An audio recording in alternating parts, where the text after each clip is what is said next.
นี่คือเป็นภาพเพื่อนปูตาบ้านนาตาลตำบลนาตาลอำเภอเต่างอยเด้นี่คือเป็นบ้านเป็นเพื่อนของปูตาบ้านนาตาลหลังนี้คือภาพคำว่าชมมื่อนี้เอาภาพเพื่อนปูตาบ้านนาตาลมาให้เบิ่งมาชมได้มื่อนี้มางานตลาดพระบ้านนาตาลก็เลยมาเว้เอาภาพสวยงามของปูตา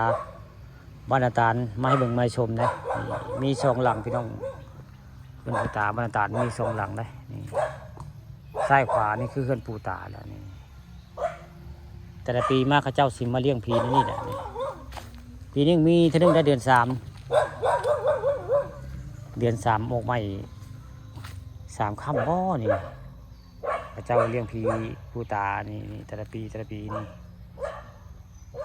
นี่แหละคือบริเวณปูตาบ้านนาตาลนะมีมานั่งคักมานั่งธนาคาร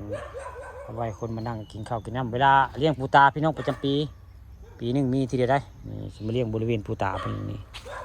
แต่ธนาคารว่าปูตานี่มีเครือเขาหลงได้ผมเอามีเครือเขาหลงได้เลยนี่เครือเขาหลงมีตัวแดงแล้วก็ตัวดำเลยเขาจะบอกบริเวณนี้มีธนาคารว่าได้มีคนให้ข่าวให้ว่ามีความถือว่ามีเครือเขาหลงนี่แต่ปานคำโบจักได้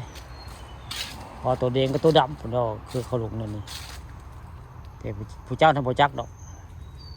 แดงดำจักเป็นอะไรถ้าไม่ได้เห็นก็ตัวแดงอาจจะหูได้แต่ตัวดำนี่โบหูนี่แหละคือเป็นภาพบริเวณในปูตาบ้านนาตาลตำบลนาตาลอำเภอเต่างอยเลยพี่น้องนี่มากลางเว้นนี่ก็จะเสียวหลังอยู่ได้เขามากลางคืนนี้บุกล้าเขามาพี่น้องนี่มีต้นคึมนี่แหละคือปูตาบ้านนาตาลตำบลนาตาลละนี่ผู้ค้าปานคำผสมมานี่พามาชมปูตาบ้านนาตาลพี่น้องเนื่องจากมาตลาดผักก็เลยมาเว่เอาความสวยงามแล้วก็พระเจ้าว่ามีเครือเขาลงสีดำกับสีแดงบริเวณนี้แต่ปานคำโบเห็นได้โบจักบ่อยไงนี่แหละคือเป็นภาพในปูตาบ้านนาตาลตำบลนาตาลอำเภอเต่างอยเมืองไทยอยากให้ปานคำไปพาประคันไปนี่กะคอมเมนต์มาเด้อเพื่อนเด้อปานคำพาชมสิพาไปเบิ่งไปชมได้มองนั้นมองนี่เขาทำเขาเฮมิมัดพี่น้องนี่บางเทื่อกะพุ่นละไปนี่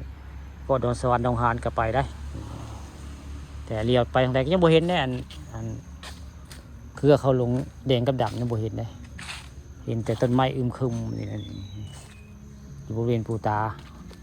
บ้านนาตาลตำบลนาตาลนี่ขนาดมากลางเว้นพี่น้องคึมอยู่แล้วกลางคืนที่ซ้ำใดนี่กลางคืนที่ซ้ำใดนี่กลางเว้นนี่เป็นคึมนี่จ้ะนี่แหละคือปูตาบ้านนาตาลตำบลนาตาลอำเภอเต่างอยล่ะนี่ภาพวันคำผสมนี่เอาภาพอันปูตาบ้านนาตาลมาให้เบิ่งมาชมได้แล้วก็บ่เห็นพี่น้องกันเครือเขาลงแดงกับดับได้ยินแต่เขาว่าให้ฟังว่าหมองนี้มีเขาลงเครือเขาลงแดงกับดับได้แต่ว่าบ่มีได้มีต้นไม้ได้เจินเทินจังไม้อย่างเลยผมต้นไม้แล้วก็มีห่างน้ำใหญ่ลงมาผมห่างน้ำย่างลงมาได้นี่คือปูตาบ้านนาตาลตำบลนาตาลได้ศูนย์รวมของธรรมนาตาลเลี้ยงผีคู่ปี